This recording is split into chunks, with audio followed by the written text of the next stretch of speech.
You're watching Back Pages tonight, and welcome back to the sports broadcaster Henry Winter and the Times' Northern football correspondent Martin Hardy. We're going to focus on Chelsea. The Times says that Chelsea balled in a stadium row up there in the top right-hand corner. Todd Boehly has suggested that divisions among Chelsea's owners, Henry, on the future of Stamford Bridge could lead to them splitting. That's from Gary Jacob and Matt Lawton. Just tell us about this.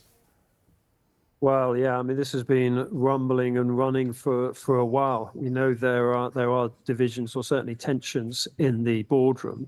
And when Todd Boehly arrived for the first time, about 30 of us were invited down to Cobham to sort of meet him and talk to him. And one of the most obvious questions put to him is, you do realise that rebuilding the stadium is going to be far more complicated than rebuilding the squad, which has proven a very expensive and difficult enough operation anyway.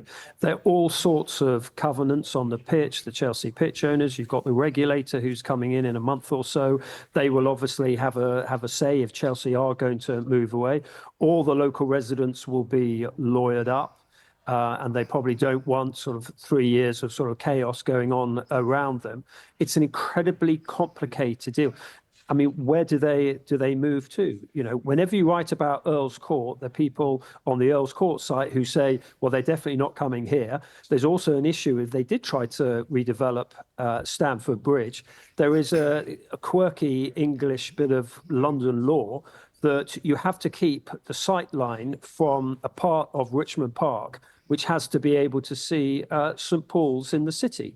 And so you can't build above a certain height on Stamford Bridge because that's where the sight line goes. So it's incredibly, incredibly complicated.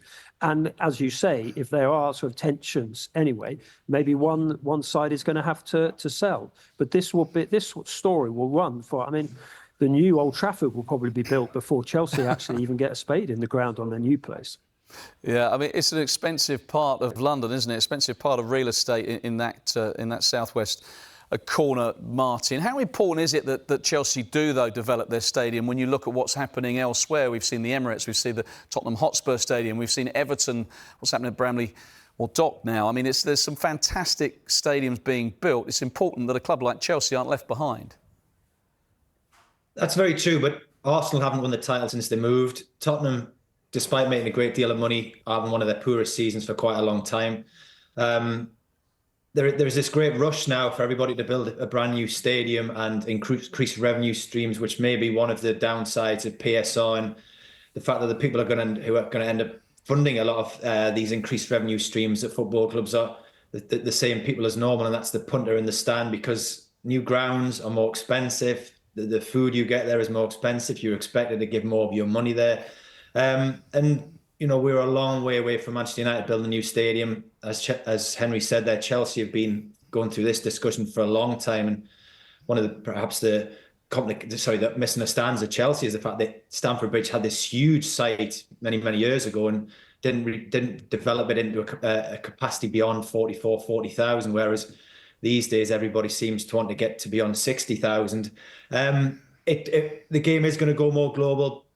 Real Madrid already 82,000. Barcelona are building a new stand, a new ground on their former home at the new camp. Bayern Munich are 75,000. So if we are heading towards, via the back door, this European Super League, then everybody wants bright new stadiums, and I'm sure in time Chelsea will possibly get there. Newcastle are at the same time in those discussions and seem to be leaning towards now perhaps moving away from St James's Park. But this whole process takes years and years and years to come to fruition. And yeah, as we've seen with the Chelsea one now, it's rumbled on for a long time already. And Henry, Martin makes a good point, which is that, you know, Arsenal, since they've moved, haven't had a lot of success. Tottenham haven't had a lot of success since their move. It does suck an awful lot of money out of the football club building a new stadium.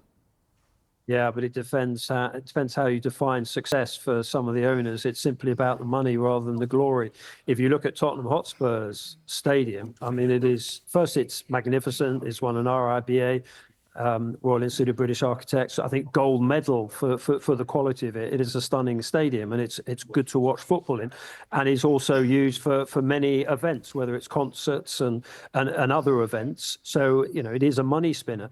Ditto with Arsenal. If you're, a corporation in London and you want to hold one of your board meetings, Arsenal is a very attractive venue because of its location, not far from the city, and because of the facilities there. It's not simply about the sort of, the 22 men and women who run around on the pitch.